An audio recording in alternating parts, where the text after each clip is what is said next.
4 centimetre ব্যাসাৰ্ধযুক্ত বৃত্তলৈ PT আৰু PR স্পৰ্শক দুডাল সমকোণত ঢালি আছে। ইয়াৰ মানেটো কি? প্ৰশ্নটো দিব পাৰে বা অকল চিত্ৰত গোটেইখিনি ডাটা দি কেনে দিব পাৰে। সমকোণত ঢালি আছে মানে এই কোণটো সমকোণ, হয়নে? এই কোণটো সমকোণ। ব্যাসাৰ্ধ কিমান কৈছে? 4 সেন্টিমিটাৰ হলে আমাক কৈছে যে PQৰ জোখ কিমান। PQৰ জোখ ওলাবলৈ আমি OP যদি সংযোগ কৰো, OP সংযোগ কৰিলে আমি কি পাম? এটা OQP এটা সমকোণী ত্ৰিভুজ পাম, যাৰ OP হ'ল অতিভুজ। কিন্তু আমাৰ বাহুৰ জোখ এটা দিয়া আছে। এটা বাহুৰ জোখ দিলে আমি পাইথাগোৰাছৰ সূত্ৰ ব্যৱহাৰ কৰিব নোৱাৰিলে আমি কি কৰিব লাগিব? ত্ৰিকোণমিতিত গুচি যাব লাগিব। ত্ৰিকোণমিতিক অনুপাতবোৰ কি? ত্ৰিকোণমিতিক sin cos tan মানে log ভগ log, লম্ব হৰণ কৰ্ণ sin, ভূমি হৰণ কৰ্ণ cos আৰু লম্ব হৰণ ভূমি হ'ল tan, হয়নে নহয়? কৰ্ণ মানে কি? অতিভুজ। এতিয়া সেইটো জানিব লাগিলে আমাক কোণ এটা লাগিব। এইটোতো সমকোণ আমি জানো, কিয়? স্পৰ্শক আৰু ব্যাসাৰ্ধৰ মাজৰ কোণ সমকোণ। আমাক এইটো কোণ সমকোণ দিছিলে। এতিয়া 10.2 উপপাদ্যত আমি কি প্ৰমাণ কৰিছিলো? যে বহিবিন্দুৰ পৰা বৃত্তলৈ অঁকা স্পৰ্শকযোৰ সমান। কেনেকৈ প্ৰমাণ কৰিছিলো? আমি OP সংযোগ কৰিছিলো। কৰোতে এই ত্ৰিভুজটো আমি কি পাইছিলো? সৰ্বসম পাইছিলো। সৰ্বসম ত্ৰিভুজৰ অনুৰূপ অংগ সমান, তাৰমানে এইটো সমান এইটো আৰু এইটো সমান এইটো। এইখিনি আমি মনত ৰাখিব লাগিব। MCQৰ কাৰণে আমি যদি এইবিলাক মনত নাৰাখো তেতিয়াহ'লে বহুত সময় যাব। অৰ্থাৎ যেহেতু ব্যাসাৰ্ধ আৰু স্পৰ্শকৰ মাজৰ কোণ সমকোণ, গতিকে এইটো সমকোণ হলে এই দুটা কোণ মিলি কেনে কিমান হ'ব? এইটো চতুৰ্ভুজ হৈ গ'ল। চতুৰ্ভুজৰ এইটো সমকোণ, গতিকে বাকী কোণ দুটা মিলি আকৌ 180 ডিগ্ৰী। কোণ দুটা কি বুলি কৈছিলো? কি বুলি মনত ৰাখিব লাগিব? সম্পূৰক। গতিকে সম্পূৰক হলে এইটো যদি 90 ডিগ্ৰী হয় এইটো 90 ডিগ্ৰী হ'ব। এইটো আমাক দৰকাৰ নাই, আমাক লাগে এই কোণটো না, এই কোণটো। আৰু যেহেতু আমি 10.2 কৰিছিলো এই ত্ৰিভুজ দুটা সৰ্বসম, মই কি কৰো? এইটো কোণ সমান। ঠিক তেনেকৈ এইটো আৰু এইটো কোণো সমান। যে ইয়াতে এইটো কোণ সমান হলে এইটো কি হয়?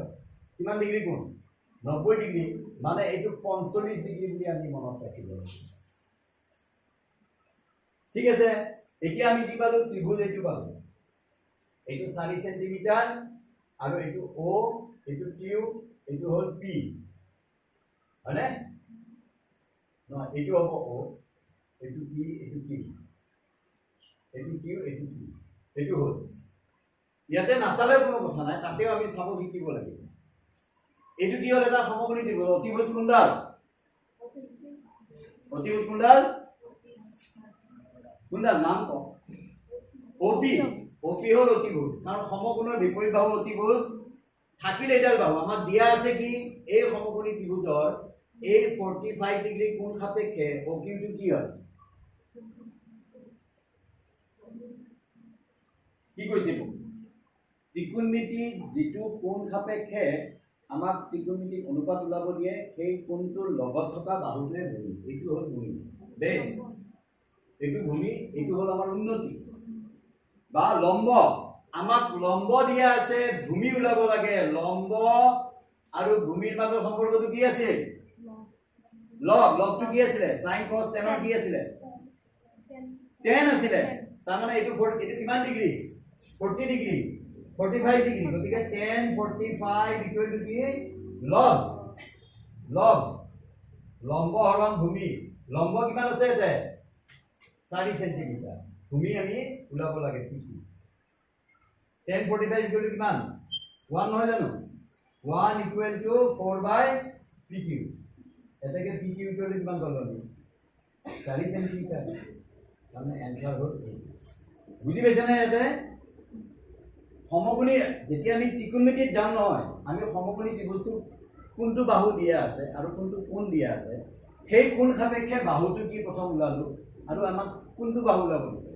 আমি দেখিলো এইটো কোণ সাপেক্ষে এইটো লম্ব আৰু ওলাব দিছে এইটো হ'ল ভূমি।